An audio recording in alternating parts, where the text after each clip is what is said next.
வடக்கு கிழக்கு வடமத்திய மாகாணங்களிலும் ஹம்பாந்தோட்ட மாவட்டத்திலும் மணித்தியாலத்திற்கு 30 முதல் 40 கிலோமீட்டர் வேகத்தில் பலத்த காற்று வீசக்கூடும். அத்தோடு ஒரு சில மாகாணங்களில் காலை வேளையில் பனிமூட்டமான நிலை காணப்படும் என எதிர்வு கூறப்பட்டுள்ளது. ஹப்புத்தளை மற்றும் தியத்தலாவ ஆகிய பிரதேசங்களில் கடும் குளிருடன் பனி பொழிவதாக எமது செய்தியாளர் தெரிவித்துள்ளார்.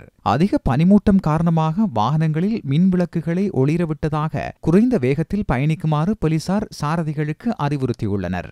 புலனறுவை மாவட்டத்தின் பிரதான வாவிகளில் நீர் கொள்வனவு 98% கடந்துள்ளது. சிறிய வாவிகள் பல வான்பாய ஆரம்பித்துள்ளன.